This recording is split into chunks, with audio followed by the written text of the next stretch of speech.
Jay, Yes. baka makalimutan ko lang kasi the last time we saw her sa isang phenomenal show, wala siyang ginawa kundi manampal left and right. Pero dito parang wala pa ako nakikita. Nay, Anak. anong feeling na parang medyo ang bango-bango mo dito, ang linis-linis, diamante, diamond star. As in, parang hindi kita nakita in the last years na ganitong role. How does it feel doing this at wala kang, parang wala ka pang nasasampulan? Wala. Dito hindi ganon. Iba naman. Kaya nga gusto ko to eh. Kasi iba. Na happy ako dahil kasama ko si Jody at talagang napakagaling niya dito. Sobra talaga siyang galing dito. Kaya kailangan niyo ko talaga You're mapanood. equally great, Inay. Iyak nang iyak yung last 20 minutes sa pagpasok. Yung napaka-hopeful ng character mo. Yun, people were saying na, ay, there's hope for Jasmine. Parang, di ba, parang nung dumating ka, parang, tapos it turned out na nasa, in the making pala yung backstory mo. Meron palang I ibang know, di ba, MJ? May motive pala tong si Inay, yung character niya, si Aster. Pwede bang ulitin for the benefit of those na naandito na, yung backstory lang na without oversharing, yung backstory ni Aster? Meron kasi siyang anak. So nakita niya yun kay Jody. Pero ang difference, yung anak ko at si Jody, yung anak ko nawawala. Si Jody naghahanap nang nawawala din niyang anak. Kaya parang nakita ko sa kanya si Marigold. Okay. Naku, hanggang doon nila, baka mapagalitan ako. Kaya nga. Napasabi ko. Pagalitan ka Oo, ng mga direktor nakatingin na sa akin. MJ, go ahead. Okay, down to our last 3 questions. Oh. Ang meron tayo dito is from J of Certified Kapamilya for Janine Gutierrez. Mabulaklak ang pangalan ng teleserye, kaya ito ang question ko for you, sabi dito. Kung isang bulaklak ang kalagayan ng puso mo ngayon, anong flower ito at bakit? Damang-dama ang love ngayong afternoon. Hindi ko yan tanong, ha? O, Janine, gusto mo yung papel? Basahin mo. Hindi ko to tanong. Grabe pang Miss Universe. Ano ba? Di lavender na rin. Kasi, pero hindi talaga lavender, sorry. Hindi talaga lavender. Trinay kong ipasok. Hindi. Trinay kong ipasok, Hindi. pero hindi. Siguro sunflower. Why? Kasi nakakita na ng liwanag. Oh my God. Mic drop. Thank you for that wonderful question. May gusto bang sumagot? Yung naka-bull Salamat cup. po sa pagpunta niyo dito. Mauna na po ako sa dinner. Okay, next question. MJ, pagbigyan mo ulit ako. Jericho, iba ka today. Saan ang gagaling kakaibang saya Hindi, at ito glow ang magandang mo? tanong kay Eko. Anong Oo. favorite flower mo, Eko? Sige, dalawang iyon. Sunflower po.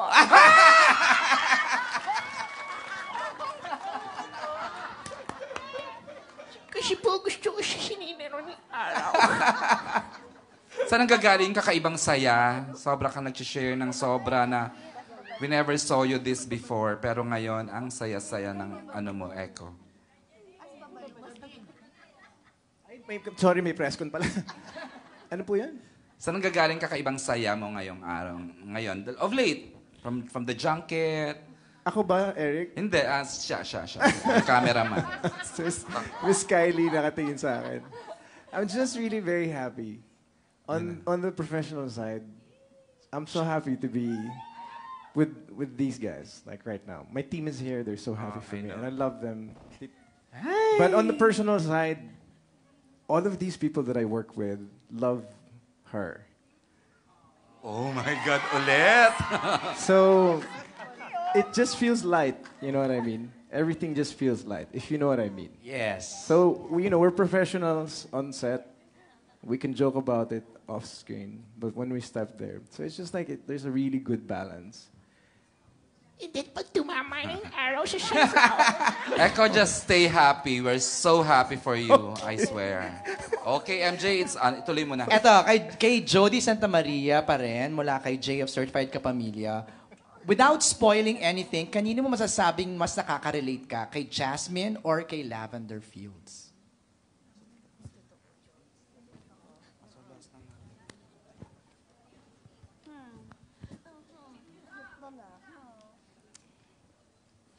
Pareho kasi sila eh.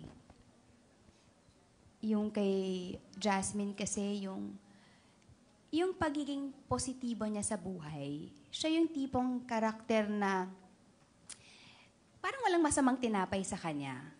Kung makikita mo siya doon sa panahon ng buhay niya, prior niya nakilala si Arthur. Ano siya ano lang siya, parang masayahing tao. Simple. Si Lavender naman, nakaka-relate ako sa kanya, I guess. Siguro, kasi syempre ipaglalaban mo naman din talaga kung para sa'yo, hindi ba? I think, hindi lang ako pero yung audience, pag napanood nila si Jasmine or si Lavender, I'm sure mahahanap nila yung sarili nila sa kanilang parehong character or makaka-relate sila. Yan. All right. And that's it, Kuya EJ. Yun na yung mga questions. Actually, we can entertain 2 more. Hindi kompleto ang press con without a question from Alwin Ignacio. Is Alwin here still Alwin is here. For the last question, si Franz Sahorda.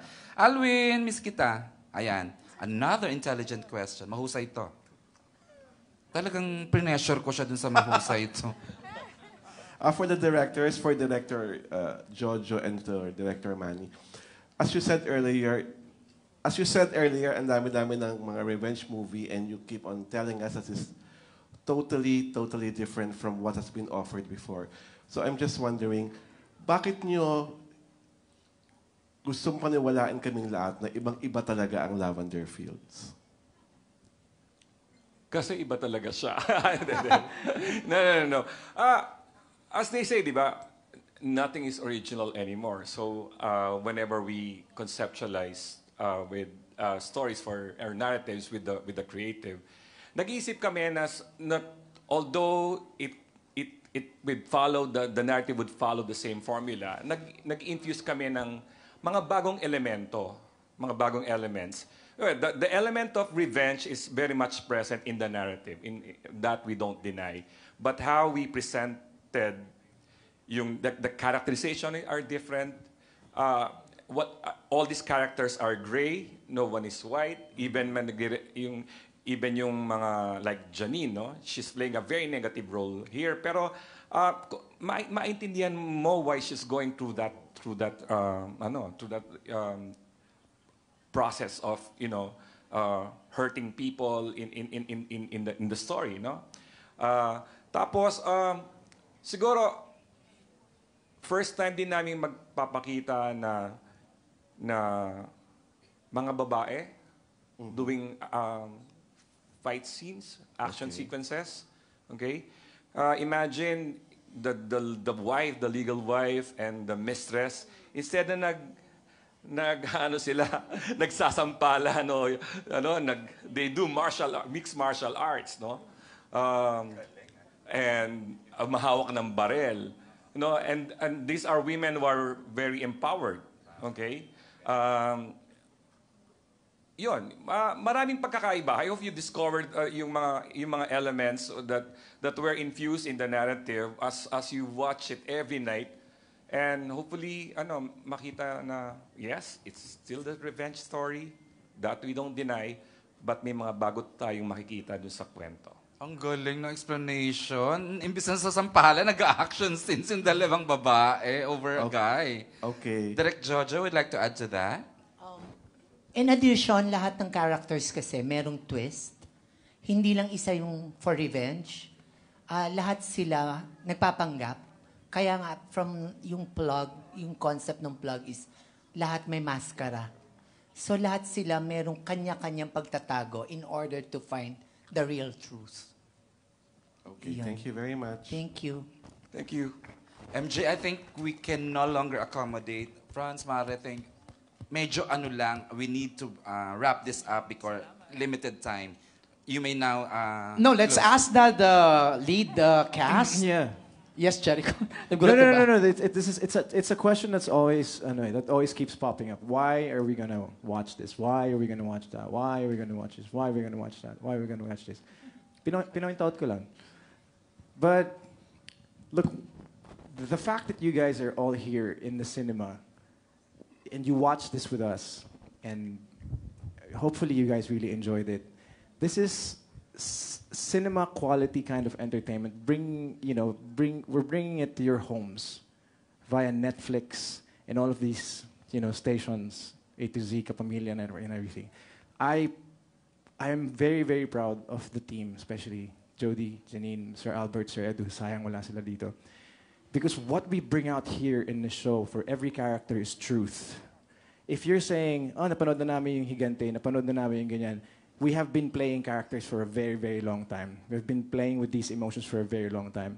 And we proudly offer the truth in every character here sa show namin. That's why it's very refreshing to watch. Yun lang po. Yeah, and on that note, let's ask Jolens, why should we watch Lavender Fields starting August 30? Siguro narinig na po ng lahat kung bakit nga talaga dapat panoorin ng Lavender Fields. And salamat. At para sa akin, ang isang biyahe ay hindi aandar kung hindi magtutulong-tulong ang lahat. Kaya dito makikita nyo kung paano kami hindi lang basta magkakatrabaho, kundi magkakapamilya talaga at pakiramdaman ang dating para maitakbo ang magandang storya. Thank you, Jolens. Nay, Andar na tayo. andar na. September 2 na. Tayo. Kaya maraming salamat ho ulit sa inyong lahat. At syempre, sana pagpatuloy yung pagnood nyo para mas malaman ninyo kung ano talaga yung difference ng Lavender Fields. Yan. Of course, our sunflower, Janine. Ako, sa tingin ko, hindi ko na naman kailangan magpaliwanag eh. Mag-smile ka lang, masaya na kami. Thank you. Charot.